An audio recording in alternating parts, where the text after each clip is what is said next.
Hello, ladies and gentlemen. My name is Ryan Fu, and you are watching Illfoominati. This is the WeAreDenver podcast network. We are out and about meeting people who make Denver what it is. I'm sitting here with Stephen Sampson, as always. Hi. And also with Andi Todaro. Hey. You can look at the camera, Andy. Hi. It's over here. Hi, camera. It's just Hi, so that people out there. Yeah, so that people know that you're being... I'm actually acknowledging that they exist. Yeah, That's they do good. exist. So we are going to be having a podcast today talking about what Andi does and what her life is like and tons of cool things. We chatted for a little while outside and found out we've got a surprising amount of things that, in common. I don't know if I even told her that that was the case, but it's going to end up being true. So, hello, what's up? Today is June 4th? 3rd? 4th.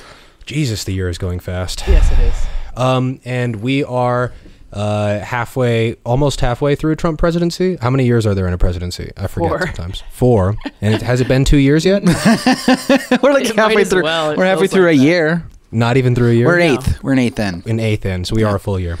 So we're in an annual age. Presidency has been a year. Things are changing. Denver is growing, and we've got lots to talk about. So the first thing I want to dive into is just how's you guys' day going? Handy, how you doing? Oh, it's been a really great day. Hung out with some friends in Crema, which is where I go pretty much every day. Crema. Which one? There's only one. There's a couple, Oh, I guess the bodega. Yeah. Yeah. No, the one that's its actual spot. Which is store. what, the one 27th and whatever? Are we live? I actually don't know. Yep. Says perfect streaming. Well, whether Sorry, we're confirming that we're streaming and doing other stuff. Technical Technicalities issues in the background. I'm not a specialist. I'm a generalist, so that's not my thing. But yeah, there's tons of stuff going on around here. Big shout out to Ghost House for helping us move all this stuff through this beautiful studio, and their wonderful internet. Yeah, shout out to Ghost House. Yeah, and shout out to All Sampson. This nice wood. All this nice wood. Look at the wood on this table. I really appreciate all the wood in here. Andy appreciates wood. You would. I would appreciate wood. Everybody's too punny. So we've got lots of stuff to talk about, but I think the favorite thing that you were talking about when we were getting to know each other a little was video games is something that you're relatively into, right? Yeah. Wait, you're a girl though. Oh no. Oh, I hadn't noticed. That's I'm a rough. woman. Thank you. Ooh. Good point. Yeah, definitely.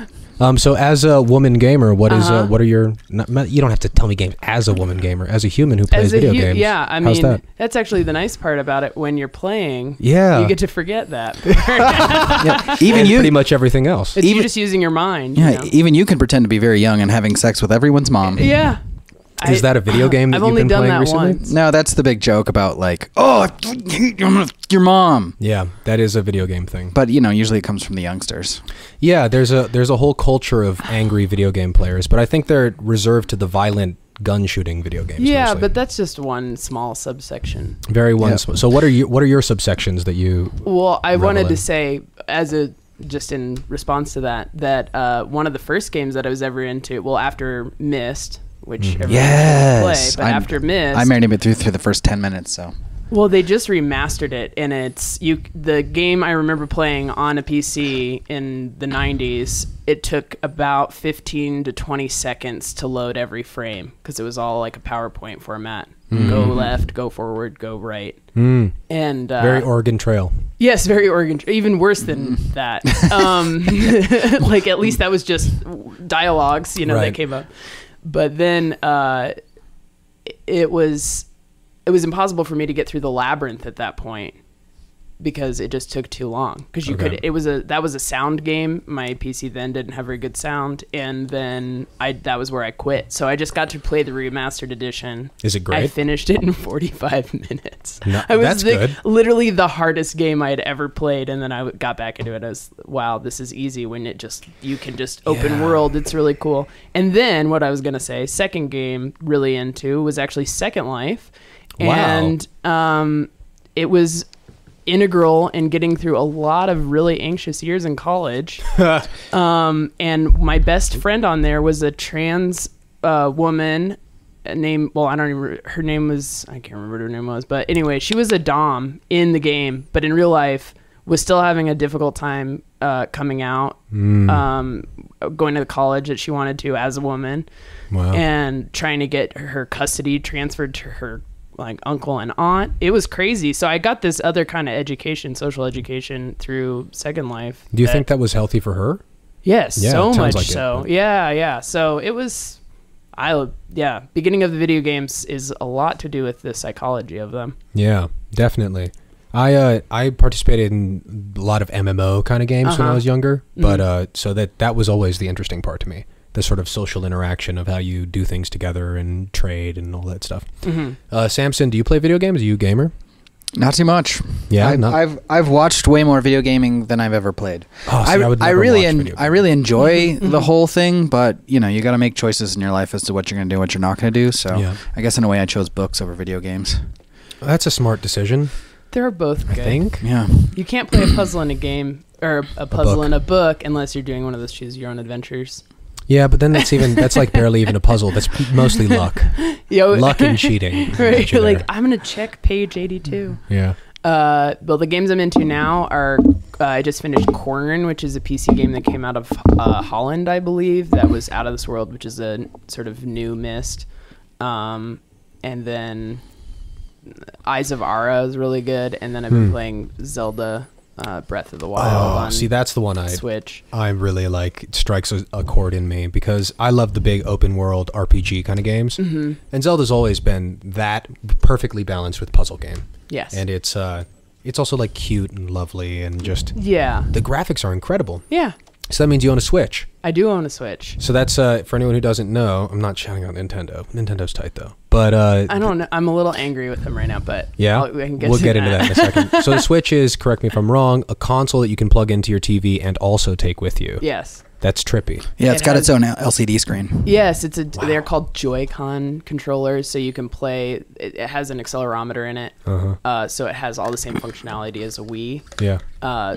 So you have in you one little. Yeah. So the little tiny controllers click off of this sort of the handheld part, and then you can click it onto either side of the LCD screen. Oh, gorgeous. And then take that with you, and then you just pop it right back into this little dock. It's gorgeous. Yeah, if when you it haven't showed up seen in the mail, I footage- was like, I can't even believe that this is How an much is entire it? console. I think it's 400. 400. That's not bad. Yeah, and That's then not the bad at game's all. like 50. Yeah.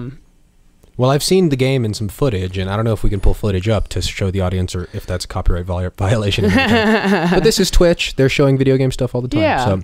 So if you get a chance, hi. I don't know what's going on with the camera, but it's Yeah, it's just it's like moving.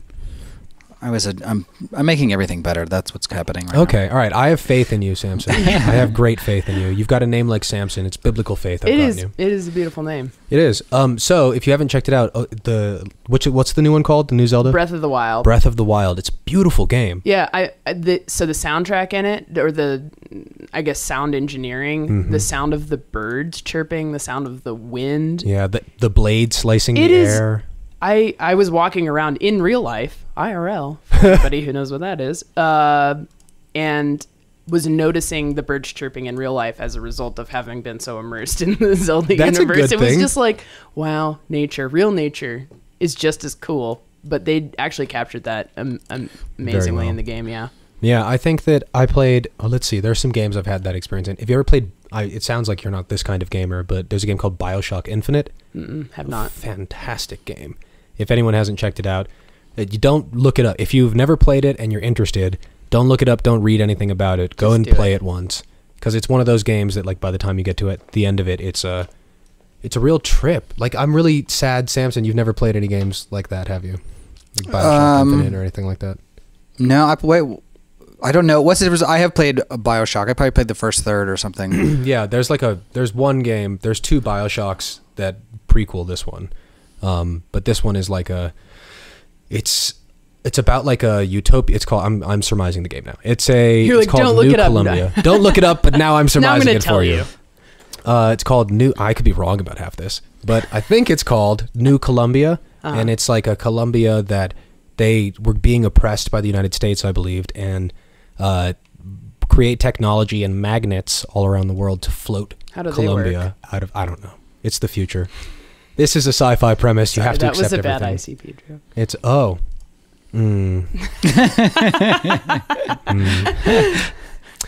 Yeah. Yeah. Their music doesn't stand up these days, I don't think. No. I don't know if it ever did. No. But they've got a huge following now, so I should be careful talking shit. There's a whole... I'm from their capital, Aurora, Colorado. It concerns me that Aurora, Colorado is the ICP capital of the world. Yeah, it's bizarre. Yeah, they've got something called the Meeting of the Juggalos. Jesus Christ. You both are tapped into this like it's just a thing? It's huge, right? Yeah, I mean, well, you don't have to be tapped into it to know that it happens. Yeah, well, that's fair. The internet blasts things in your face all the time that you don't want to know about. That's true. That is how the internet works. Plus, their face makeup is so creative. It is. Yeah, video games are fun. Video games are great.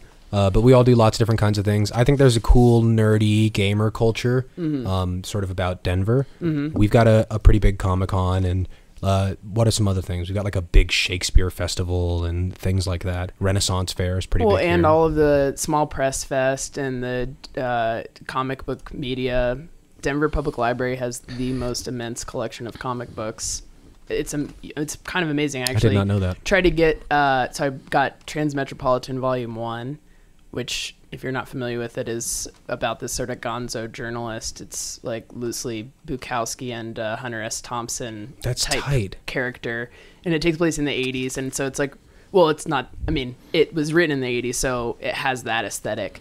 But it's about future world. I mean, you have to read it. It's really neat because there's this political campaign between the Beast and the Smiler, and a lot of people were making side-by-side comparisons with Hillary and Trump. Yeah.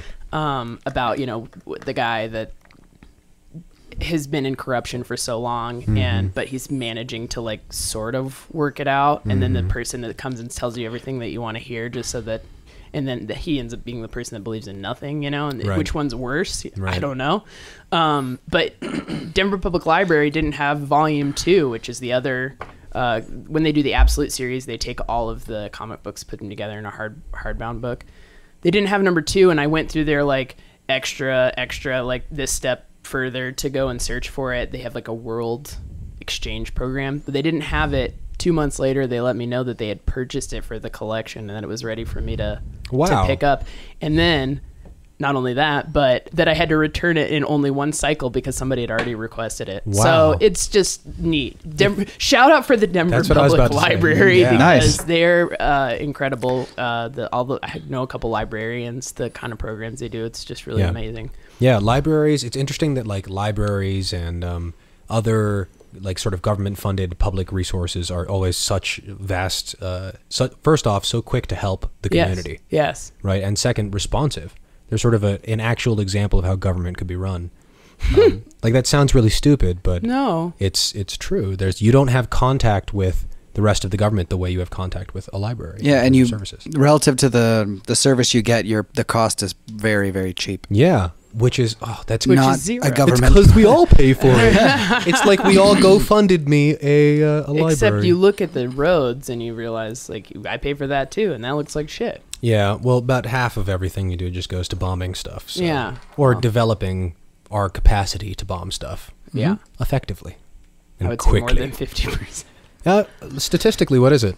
What? The amount of money? Defense, Department of Defense of the budget. Oh, well...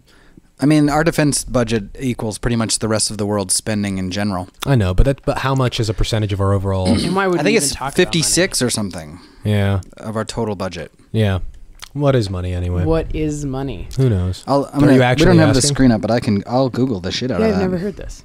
What is money? No, I have no idea. So I will cover that in a later podcast. Nice, I like that. No, yeah. I'm willing to take a philosophical stab at what money is. Yeah. Money is a metaphor for the way that human value can be exchanged. And that money does not exist. Right.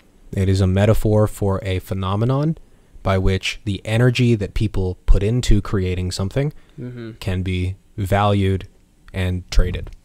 But, I think you'd have a system of, if there was no money, and I don't know, someone was like, I'll teach you how to dance ballet, and in turn you'll fix my roof. There might be people who say like, that's not fair, that's not what I'm looking for.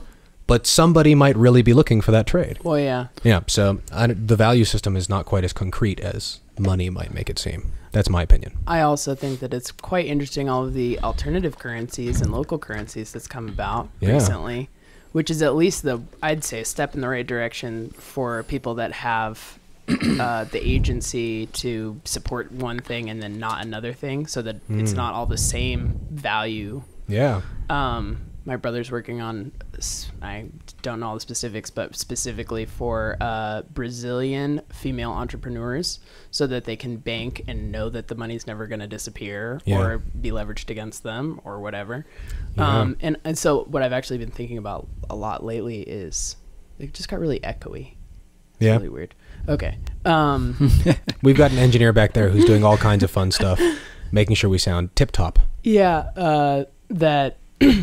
What your brother was doing? Yeah, no, I've lost my train of thought, of course. Something Brazilian women in financing. What I've been thinking about a lot lately is that maybe if we all defected on the metaphor of money and even came up with another way of showing that value. Yeah. But that would be the only way to take it all down, right? Yeah, I mean...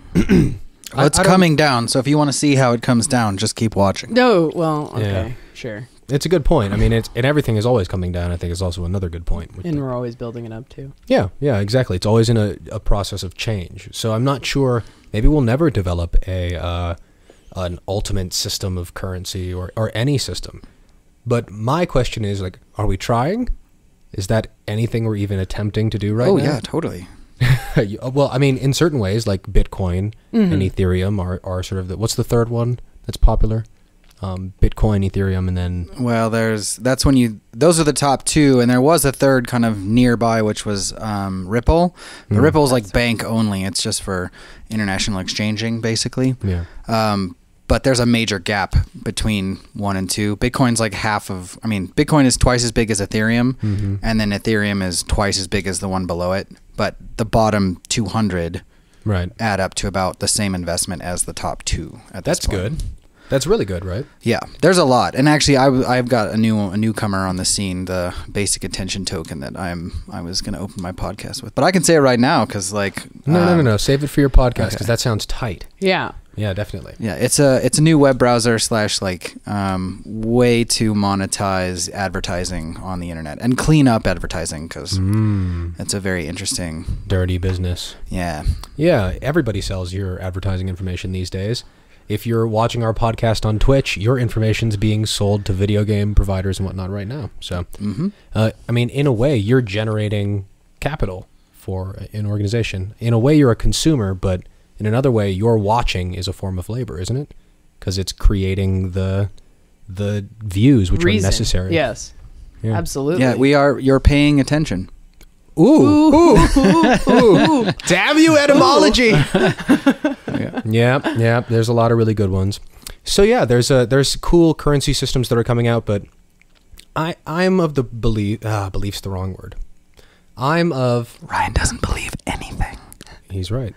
I'm of the experience. He only believes what they believe. No, not at all. If you're the Illfoominati, yeah, that makes me think there's more of you than you. That's correct. Well, this is just one iteration of me. This is 4.6. Oh. Yeah, so this one's going away soon enough. But in beta testing. No, life's a constant beta test, so it's not beta testing, it's patches. This is a live MMO. Gotcha. You know, people get to play with me. And I'm updating all the time. Sometimes I have new, this is a totally new dungeon, you could say. Do you think about that when somebody else is paying attention to you? Yeah. That they're giving you their credit? Yeah. In a way, I definitely do. Because I see it as an exchange of energy. I don't see it as currency. And that's where I would step all the way back and say it's not about currency. It's not about systems. Right. It's about being human. Right. People haven't, I think none of us have mastered being human yet. And so everything else is just sort of skewed in various lenses. Once we get better at being human, how the currency thing works will be very clear, I think. But, yeah. So, yeah, I definitely feel the energy exchange. People are watching. Thank you for watching. Thank you for watching. Yeah, and stuff happens. Anyway, just so you know, if you are watching, we are planning on having the Twitch feed up, maybe if not this podcast, later. Rich can tell us if people say interesting things. But ask us questions. If you have questions, we can respond to them. Or not, because we think it's stupid. So I don't think anything is stupid. Nothing? Well. All right, so let's talk about something else then. Let's talk about art in Denver. What is your life like? What do you do? You're a very fashionable person. Thank you. Look at her tool belt thing. It's not a tool belt. It's like a satchel. I don't know. Look at that. Can the camera see that? I don't know. It's a little low. Stand up. There you go. Look at that. You made that yourself, right? Yes, I did. Oh, that's so tight. Thank you. This is us, the sound of us clapping. Thank you. I'm all about handmade stuff. I am an entrepreneur. Nice. Oh, yes, good. I like that. And I think that's mostly because, actually, two things. I'm really terrible at waking up in the morning. Nice. Not a morning person. Very much a night owl. And two, because I have really awful periods. And I got fired from a lot of jobs. So I've heard that before from other women. yeah. So I was like, well, this is the only way that I can actually be successful. Oh, So I'm what do you also do? pretty stubborn. I'm multifaceted creative, mostly graphic design, development campaigns for a lot of educational institutions, branding for small businesses, but it runs the whole gamut. I love the internet for the sheer fact that you can look up anything and learn it in the library. Yeah. So I'm pretty self-taught, and I guess I could just run down the list, but I guess it's design, then I do leather, I do stained glass, I do voiceover, do animation, I do illustration, photography, model, act. You said you were getting into 3D modeling a little bit. Yeah, I'm right? trying. What software? I'm trying Rhino right now. Oh, cool. I have SketchUp, but I want to get into the more fine things. Blender is a total nightmare to me, so I'm trying some other things. Yeah, it's a what do you call that? A rat's nest. Yeah. It's just really hard to get used to. Cause Intuition, like, click D, and you're like, which menu am I in? Am I in editable or object or wireframe? And then you forget where you are. So its hierarchy doesn't make as much sense to me, but Yeah, well, so much of that kind of stuff is about a kind of storytelling, right? yes. And yeah, so that has to be, the order of it is very important. And then I have another business with a couple of guys called the Fountain Tarot. And What? I didn't know that. Yeah. Yeah, I John Shockness uses the deck all the time. Yeah. I've actually got one of your decks. Yes, I'm the designer. Very cool. Yeah. So Congratulations. Thank you. I've seen that deck all over the place. Yeah, it's been wildly received, and I'm couldn't be prouder. Honestly, I wasn't expecting it. Pretty much every creative, I think, if they have some amount of humility, they're like, I'm making this. I enjoy making this. I hope some people like it, but its response is something that I wasn't expecting at all. And then, so it's been out for like 2.5 years. We kickstarted it. It was mostly our friends, but people from all over. Now it's been sold in 44 countries. Wow. And we just sold it to Shambhala Publications, or a branch of theirs called Roost, which also publishes like cookbooks and things. Yeah. So it's kind of a perfect little niche, I think. As an artist or a creative person, when you do make something, I want to find a good home for this. That's Shambhala is the lead publisher for Buddhist books, and Alan Watts is like my hero. And they have like the complete collections of Ken Wilber and the Tao Te Ching, like everything in the Shambhala library that is about any kind of other spirituality. Yeah. And so this was their first acquisition that was something that wasn't part of sort of, I don't know, say established religious practice. They didn't have any other tarot They decks had or no anything tarot. like They that. had no astrology. They would call it the metaphysics. Right. And I think the owner, I don't know if I'm not supposed to say this, but the owner now is the daughter of the man who started it. And I think that they had some sort of family weekend where he suggested that she not take it on because of the witchiness part of it. I'm like, Got to be careful of those witches. Yeah, I know. Well, you definitely do, for a good reason, right? Like they're very powerful people. I think whatever practice that you have, that's what I love about, say, 2017, even though there is a whole lot of other terrible things going on, is that you actually have a wheelhouse of people that do support you, and that you in your self-expression, and about testing other ways of living, and that hopefully you're not going to get lynched for them, or burned at the stake. or burned at the stake, or you have to do this in hiding. But I think it's absolutely a positive self-discovery tool and meditation, and so it's really neat. At the same time, it's really weird for it to be part of the cookbook lifestyle brand that Roost is, which just brings it to a larger audience of people that were like, oh, I thought, only doing pottery was for my self-expression. And, so they're going to see it in that part of they're going to place this not next to the Buddhism books, but next to the cookbooks. That's awesome. So so in the craziest way, I think I've really done, or we have in our business, our job as artists, which is to produce something that changes people's perspectives and allows them to live their life a different way. So tell me, what makes the Fountain Tarot deck unique? I hate the word unique. Okay, what makes it itself? What makes it the Fountain Tarot deck? Well, first of all, they're all oil paintings that have been reproduced, and then we put just as much time and energy into the packaging and the feel of the whole product, which I think is a modern angle on how tarot is usually produced, which is the cards are the thing that has all of the power, and then there's no supplementary guide or no good box to put it. So mostly people that are avid tarot readers that take the deck and put it into a bag that they've made and cleanse a deck or whatever. But it comes in a really nice box? Yeah, most people keep it in the box that it comes in. I have seen that with your deck in particular. Yeah. The whole thing shines rainbows all over the place, so it has its own vibe. Every time I look at it, I can't even believe we made it. Yeah, it's beautiful. So, and then every one of the cards, I guess, in contrast, what is typically presented in tarot is that the images are not placed in any particular time. So it's not Renaissance. People are not knights. People are not fairies. They're just figures. Sometimes you can't tell if they're male or female, like in the Lover's card. Or what age or what period of time they lived in. So I think it's more easily accessible for somebody that's using it to say like, oh, I can see myself in this image, even if it is of a young man or something, but they're not a page in a round table and they're not decked out. They're just a person. Yeah. So that maybe is what stands it apart. Yeah. People are magnificent in their just humanness. And then there are some like sacred geometry nods, and it's very colorful, but it's kind of a dream. And I find it to be very cutting and very peaceful at the same time.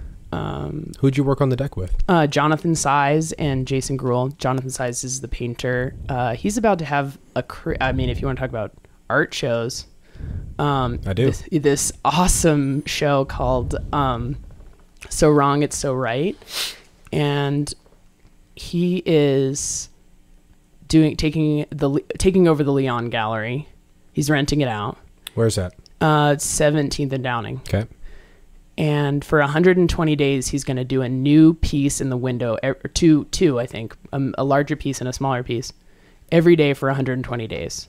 And he's going to advertise at the beginning of the day, is only for sale on that day, and the price will incrementally go up through the day. That's awesome. So it sort of makes it its own currency, right? This is how much value this has based on how quickly you get on it, how much you're following, how much you're engaged. And his idea is then to have collaborations with different artists around Denver, so we're all leveraging each other's networks. And then it's also unconstipating the artist, right? So you can produce literally whatever you want. You don't have to talk about doing a piece that your collectors are expecting you to do, or do the same thing that you've been doing that you know how to do. Like, just be self-expressive. You are an artist and you know your own competence. Like, just do it. Just have some fun. You've got 24 hours to put a piece in this window. Like, do it. And so in his mind, you can't really be a working living artist if you're stuck in this gallery model. because you're beholden to your gallerist and what they want and to their clientele. And then you can't show anywhere else, or they have to take part of the percentage on top of whoever you're showing with. Yeah.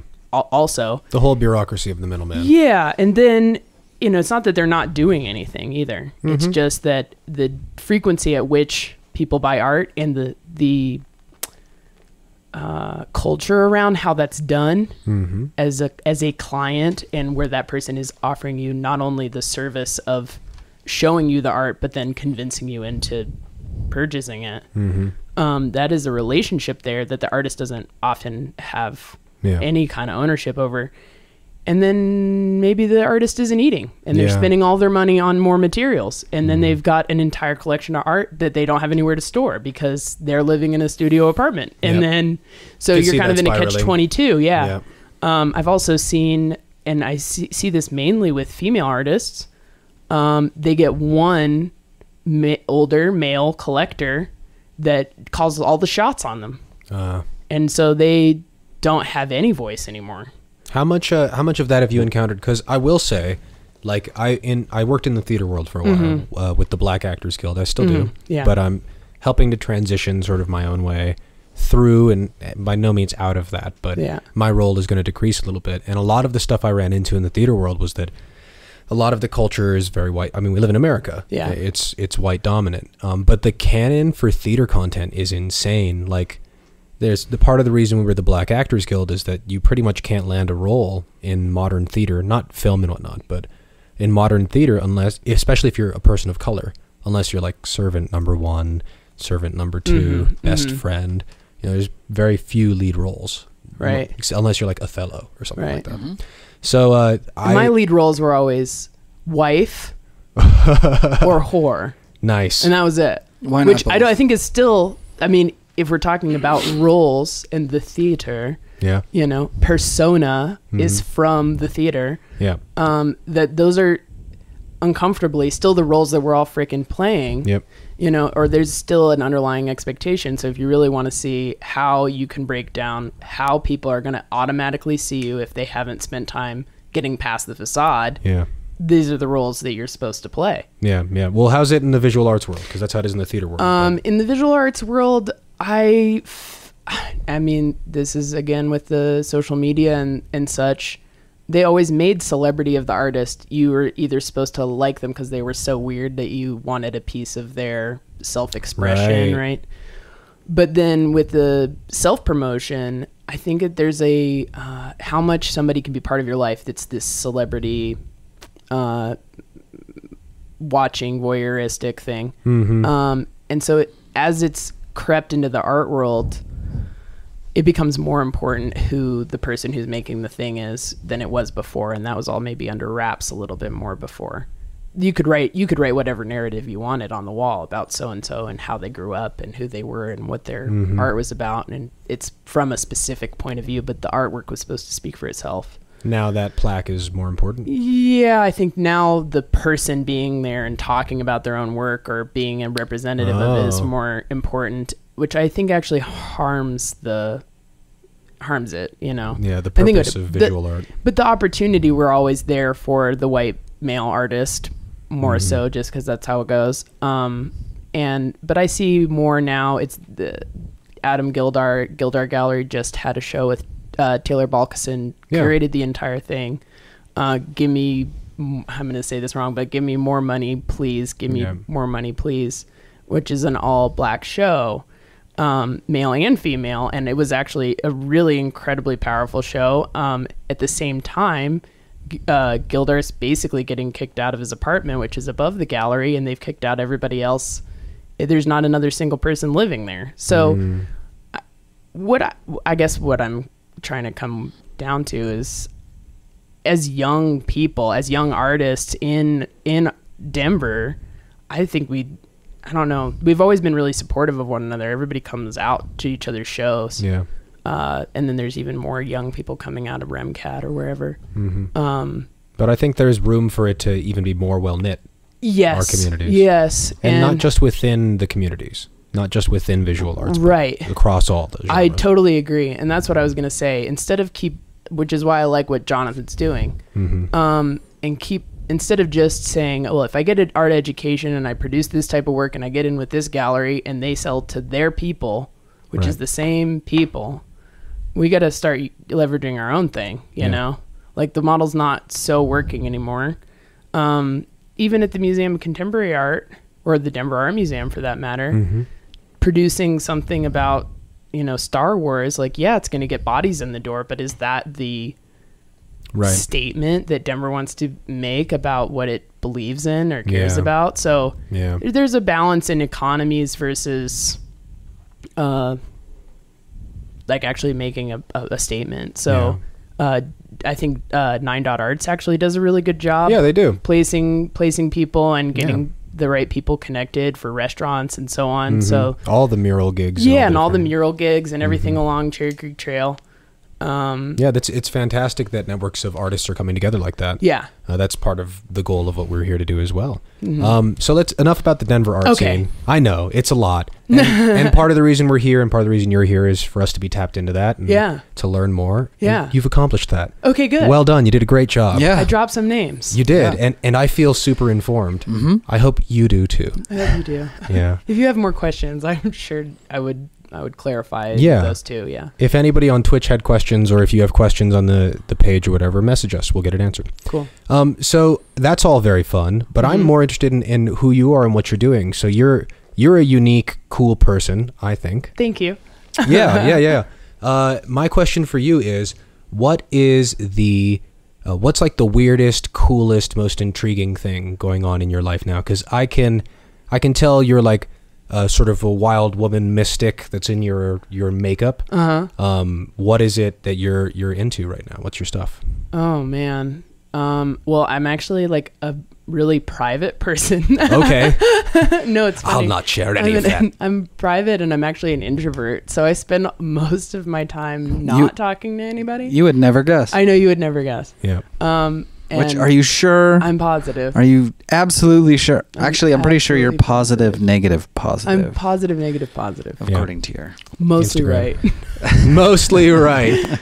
Damn these witty people. Well, yeah. And not that I entirely subscribe to it, but my Myers-Briggs, I'm an INTJ and INTP switched off. So it's like judgment or perception is the last one. And those are the like rarest personality types. So I have a really hard time after a certain amount of time conditioning however I'm supposed to be reacting to other people when they really piss me off. And most of the world seems hyper hypocritical and always at odds with itself and always in chaos, and that there's no way to get to the bottom of the puzzle, which is why probably like the video games is like there is actually an end if you work hard enough at it, then or on the puzzle, you know. So probably do like a crossword puzzle every day, or some other kind of puzzle. But things I'm really stoked about right now, I just finished up the failure lab at the Museum of Contemporary Art, working with 12 teens from all over, 15 to 18, and they were just, I mean, I have all of the good expectations for the future based on their personalities and their care about things, and all different walks of life. And shout out a couple of them for me now. The people? Yeah. Oh, well. I don't have to say their full names, but you know. Oh, well. Like what were some like of the tight experiences you had with those folks? Well, so the whole project, they which is really cool for the MCA, they just allowed me to do whatever I wanted as an artist. It's like artist in residence, come teach these kids whatever you want to teach them. Beautiful. Cool. I've got 6 weeks and it has to end up in an exhibition, which is actually up right now. So it'll be up for 3 months. Don't touch anything, even though there's nobody watching you. But except for there's some recorders that you can play. But the whole premise of it, I'm a really big fan of Robert Anton Wilson, Discordianists. And it's about constantly challenging everything you believe is true, so that you can break yourself free of even your own control over your own mind.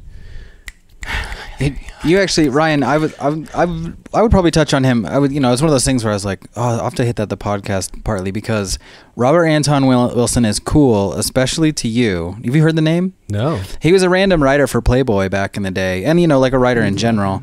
And He's a big fan of Timothy Leary. Yeah, he was getting a real big kick out of the like conspiracy theory thing, and so he wrote a book called The Illuminatius or something like that. It was like a I think it's just Illuminatus. Yeah, something along those lines. There's also but anyway, Prometheus Rising, which is a pretty excellent book about personality types. Prometheus Rising is kind of like after things started happening to him, he went back and started telling his story. But he wrote this fictional story called, or maybe it was like a small mini series. It was being published in Playboy. But he wrote all of this stuff fictionally, and then it all started coming true, and it turned into this spiritual quest, and he turned into one of the that sounds incredibly intriguing. Yeah, and tied in with that whole crew, Timothy Leary and all those guys. He kind of got pulled into like the spirit quest thing very much on accident. And because he's from Boston, I think, New York or Boston, but he's got a really thick accent, and he's kind of an asshole, and every time he talks about this stuff, you're just like,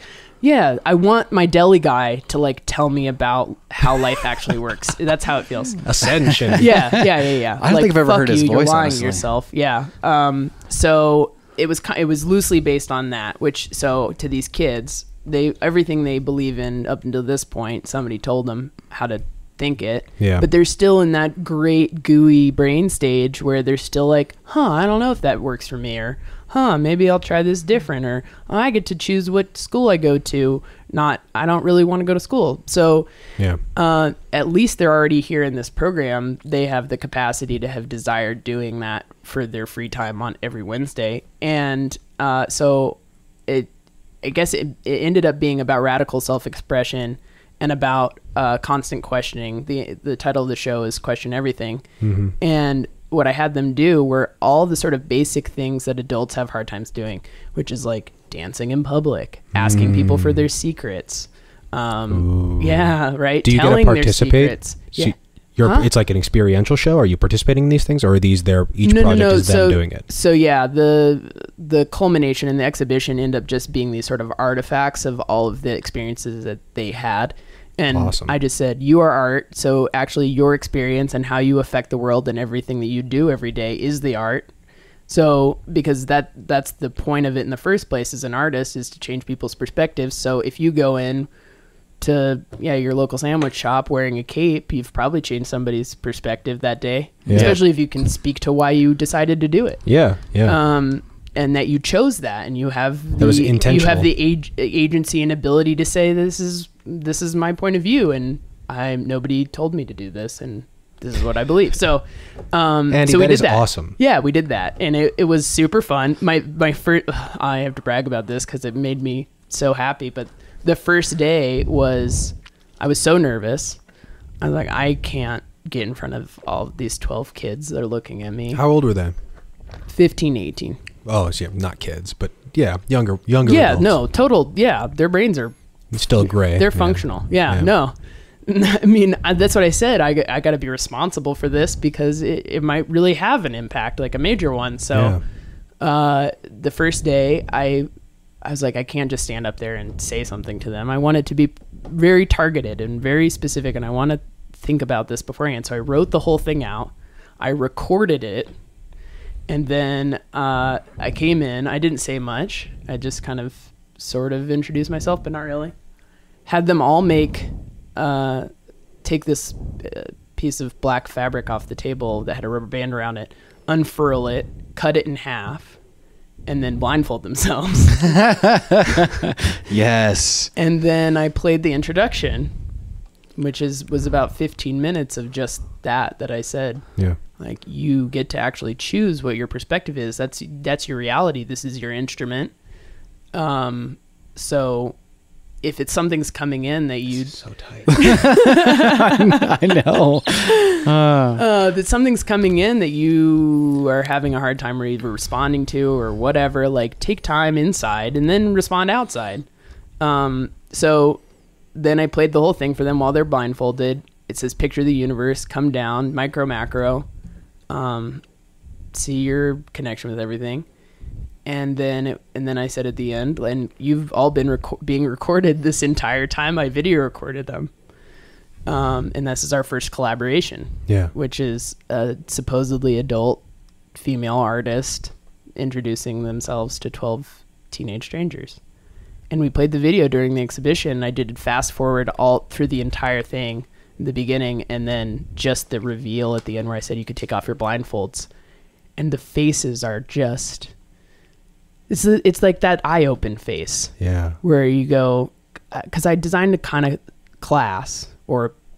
I don't know. I hate saying teacher. Experience. But experience that I would have wanted to have when I was 15 years old. Hell yes. When I was worried that nobody understood what the hell I was thinking about. Yeah. I had these existential breakdowns about, like, how is it possible that I get 12 string cheeses in plastic when there are people starving on the other side of the world? Yeah. And if you actually think about that, if anybody actually thought about that, Yeah. like, we would all be mad. Yeah. And I don't know if it's just not within our capacity to really conceive exactly what the gravity of that is, and like how many people there are and how little resources and so on. But you wouldn't be able to operate day to day if you really felt it. Absolutely. I think you are your reality. So Yeah. if like, what if you could just like put a batch of magical string cheeses out there that as soon as you started to break it open, you transported into a third world country surrounded by starving people? And you had to like sit there and eat your string cheese in front of starving people, and as soon as you were done, it got transported planted. you back. Yeah. Well, good thing it's string cheese, because that's really easy to share. Yeah, Right? you rip it apart. Yeah. I love that you're still lighthearted after all that. Or worst case scenario, you are ripped apart.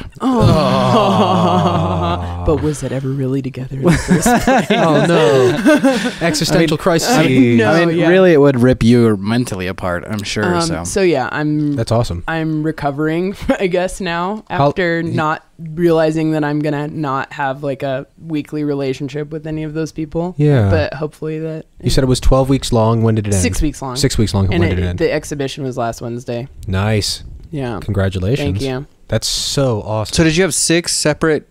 Classes. Yeah. With the same kids? Yeah. Okay. Yeah. Yeah. Oh man, were they immediately so excited to come back? Like, was the second time in where they just... Yeah, and then they wrote me a thank you note. Oh my God, I cried. Yeah. One girl said she wrote her college entrance essay about me, about how inspired she was. Oh, nice. I mean, there's some moments where... Andy, that's some magical shit. It is some really Yeah. magical shit. So I have the plan and to just do more stuff with kids, because That's great. Well, that's cool. Like, need it. There was definitely no breaking open of the head in my young adult experience at all. Right. I just got hit by a car.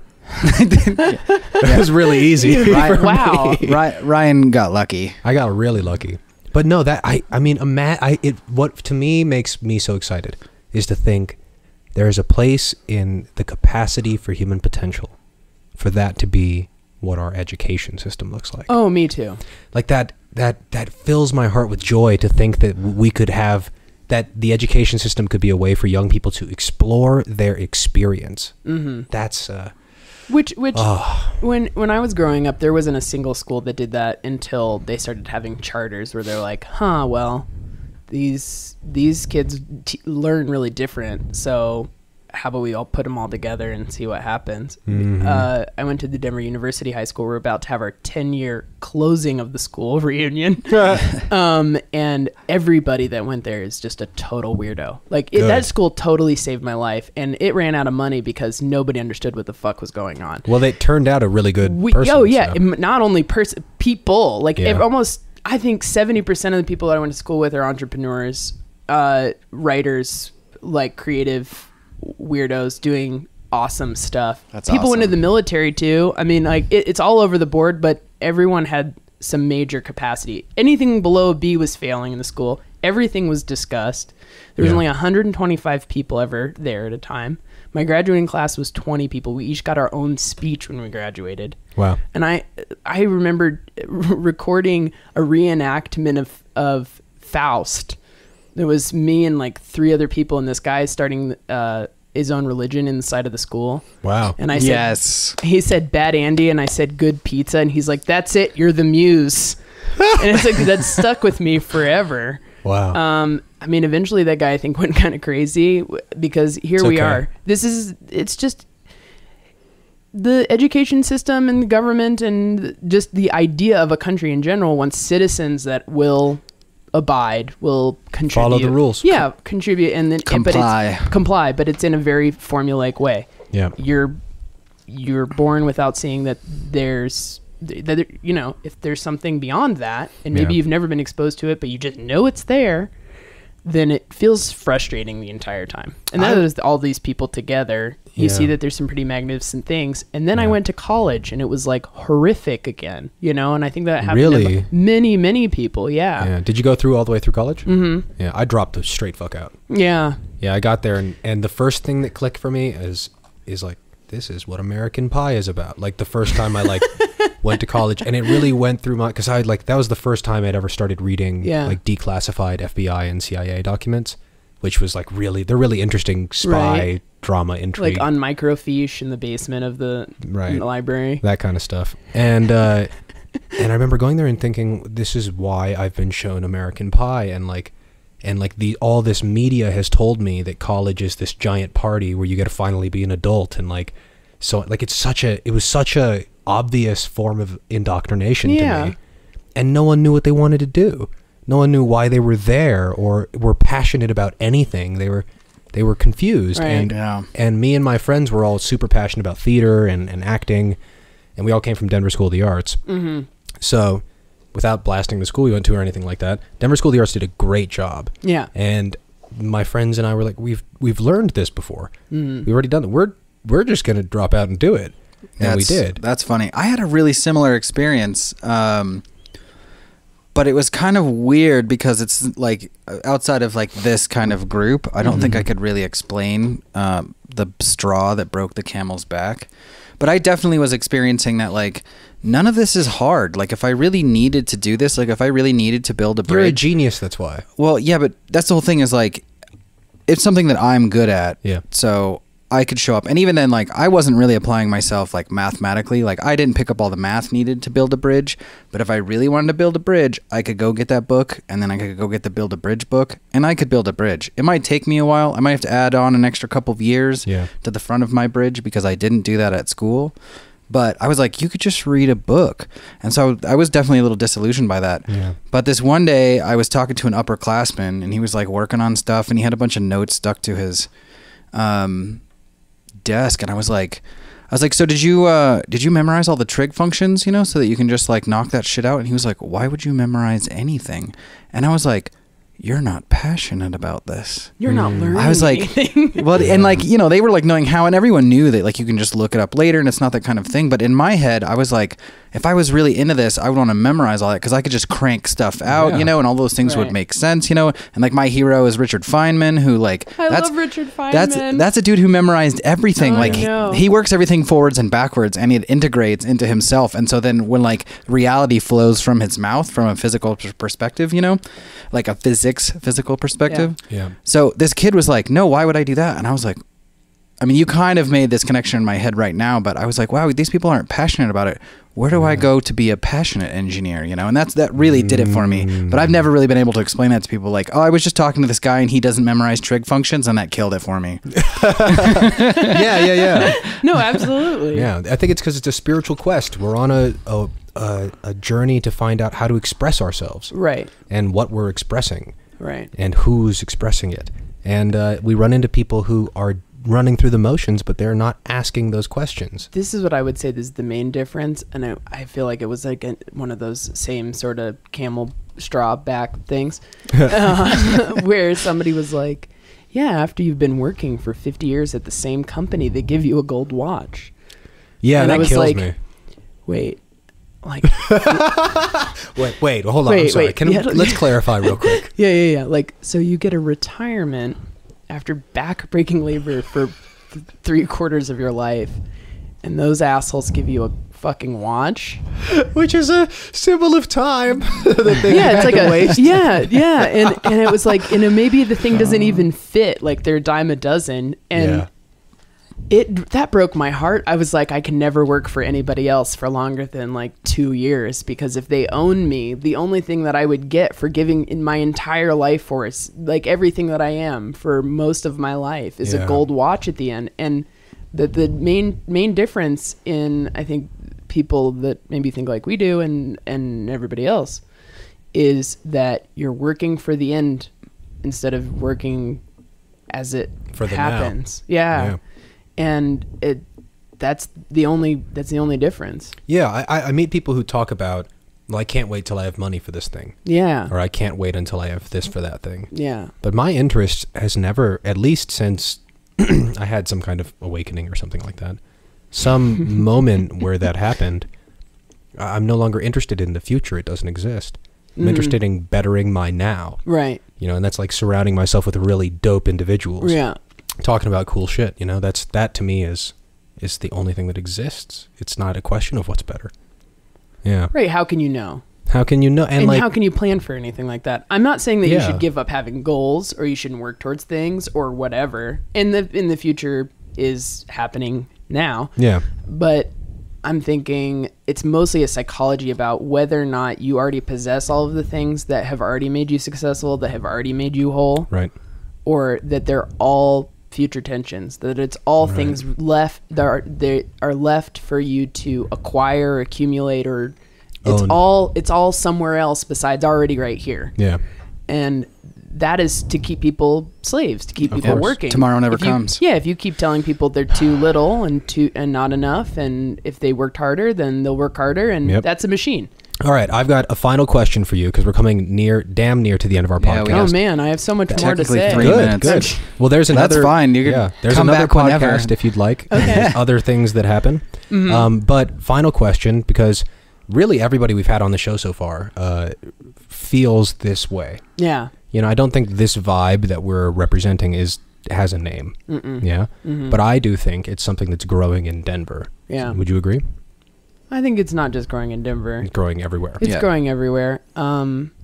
Another conception of boundaries and differences of people Labels. and whatever. That's, you asked me earlier before we even started recording about like, well, how interested are you in talking about America? And this was actually that thought, which was, what is America? Like, What is America? It's a line. what is Whoa. America? America. It's a series of lines. It's a word. It's a word, and it's a landmass with some like imaginary lines drawn on a map, and Yep. and eventually those lines will change Yep. even without us No, deciding. America doesn't exist. Yeah, like any one of these things doesn't exist, and you have to say, well, you have to see the rest of the world and everything that comes in and out of this place, and you know, every import export. Well, it's made up of import exports of every other country that I can think of that we have a trade with.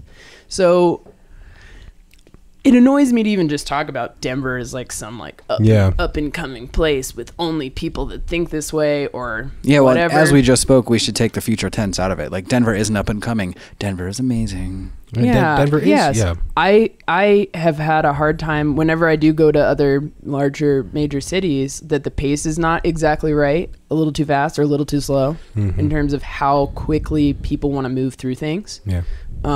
That might be walking down the street or An art project. or client project or whatever. Denver feels like my pace. Also everywhere besides maybe, I guess, I'm dressing is a big part of my self-expression. Like a lot ranch? Of yeah, ranch dressing, goddess dressing. Okay. I mean, like, plug for balsamic vinaigrette right there.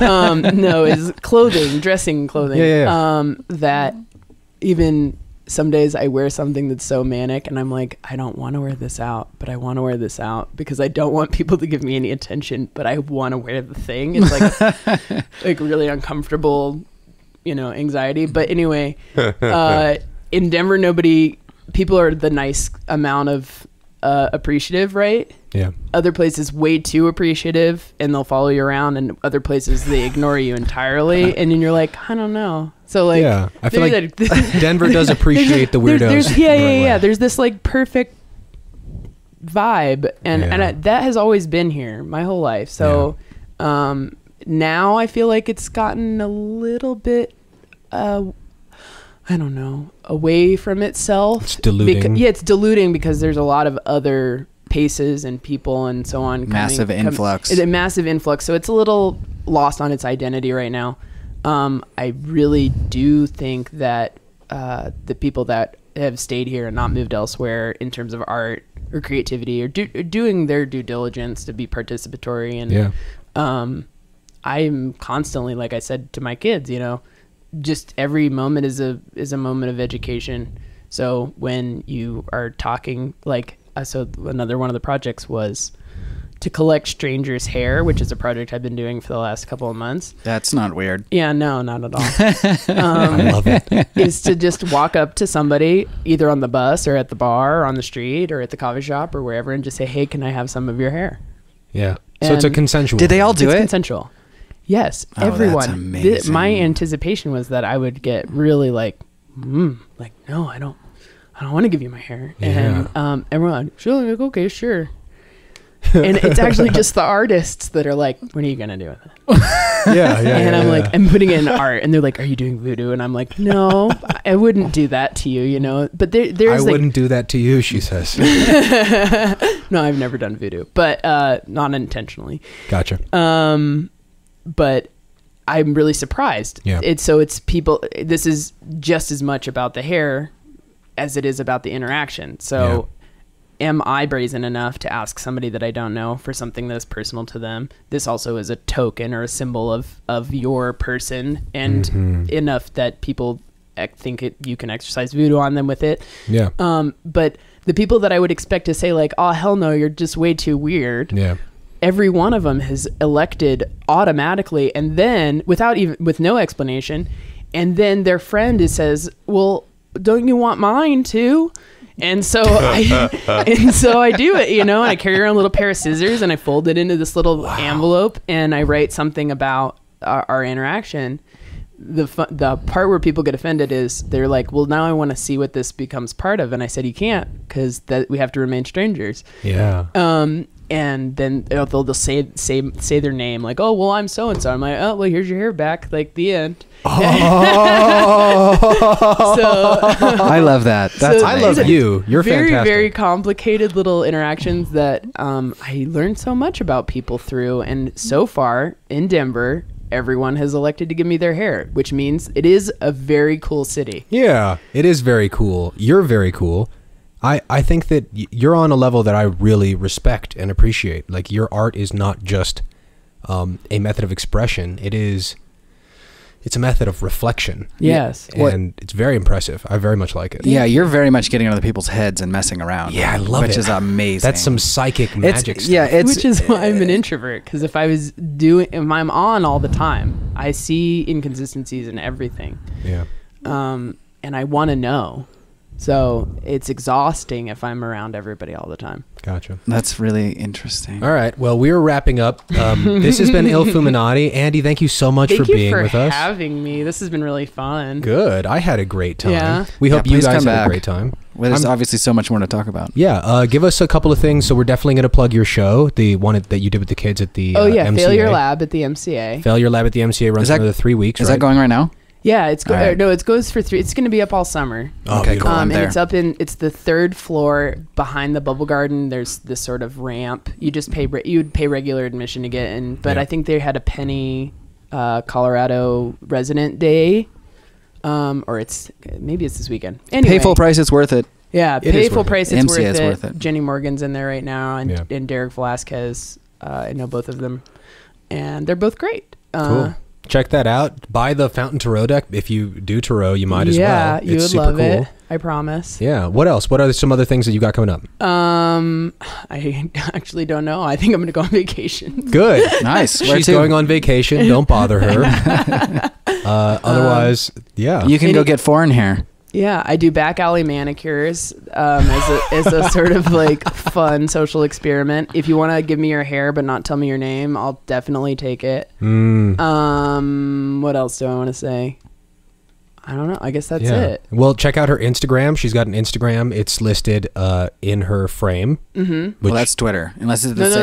that was Instagram. That's Oh, wow. Instagram. But it Right. might be up there wrong, but it's an Instagram handle. Yeah. So now you know. I don't tweet. You What? don't tweet? You're not a twit? I swear I asked, but cool. No, too big bad. deal. Doesn't matter. Well, It's up either there, way. so. Yeah. Thank you guys so much. Again, this is We Are Denver. We're a podcast getting together Denver's coolest weirdos, and Andy definitely fits the profile. She's And fantastic. for the listeners, we will say that it is plus dash plush, all words. Right. Plus Yeah. You can't dash see plus. this. PLUSDASH. I need to remember. We are all doing an audio version of this that drops that's just audio. So Yeah. I do need to say that. So yeah, PLUSDASH PLUS plus dash plus Yeah. is the Instagram for Andi It's Todaro. also the name of my business. So any Beautiful. kind of graphic design needs, leather, stained glass, so on. You need. Yeah. Or you just want to hang out and have a coffee. I'm always into that too. Wow, that's a pretty cool open person. Indeed. Yeah, Right. so you really got to drop that introvert thing. It's just not a thing that you actually do. I don't know if you know that. It sounds like it's something she does most of the time. Yeah. She's when I'm this ready for to like go 10%. out, I'm ready to go out. When I'm not busy being an extrovert, which is most of the time, I'm an introvert. Oh, that's me. Which is most of the time. I think we're actually kind of opposites. Oh, yeah. Yeah, but No, I don't get any energy, like replenishing energy from conversation. It's always work, but it's always This feels like work to you? Yeah, I mean, I'm going to probably need to go take a nap after this. that's okay. Yeah. Well, But it's okay. It is a lot of work to be the only one talking. So You did a lot of talking, you but did it was good. a ton. We learned so much. Yeah, I was enthralled. Honestly, I'm yeah. excited to go back and listen to it because I have all this going on over here too. So I was just like, "Fuck, I missed that." What did she say? What did she Sorry if say? I talked too much. No, we it didn't was- talk too much okay, at good. all. No, it was we great. we could just keep going. Honestly, Yeah, we could. I was really excited about. Ryan has done an excellent job of bringing excellent people. So Yeah, I want it to be, our podcast to be full of Denver's finest weirdos, like we said before. Yeah, so. but see, it definitely takes one to know one. So Oh, yeah. it was easy. It was an easy yes because Ryan is. Ryan is an easy yes. Yes, he's an easy yes. I am. Yeah. It's a good thing, right? It's a very Oh, yeah. good thing. Woo! Yeah, like I wouldn't do this for everybody. Somebody would ask, like, do you want to come and just, I'm going to cold ask you some questions about stuff and it's Yeah. not going to be awkward. I'd be Yeah. like, I don't know. Well, you've done a great job. Thanks. You're a fantastic guest. I appreciate you a lot. Yeah, Thank you. and feel free to stick around for the next one. It's mostly Stick around. I'm just going to be talking about energy. Yes. Well, Andy is welcome to stick around, but so are you, audience. Don't forget, we are going to be taking a small 15-ish minute break, maybe more than that. We're not sure. We're generally trying to do the feed from noon to 6 p.m., so you can check in any Sunday and see what we're doing and what Denver's up to. But right now, we're going to take a break. So thank you guys so much for being with us. Thank you. Thank That you, was Andy. lovely. Yeah. Yeah, and we'll finish by shouting out the collective. Uh, We are Denver. We are Denver. And again, thank you to the Ghost House and all the other individuals that helped put this together. Thank you, Miles. Thank you, Amber, for sitting in the back if you're still there. Thank you, Nick G. and Matt and Matilda, who were all here earlier. You're all wonderful, and we'll see you soon. Peace and love, everybody. Bye.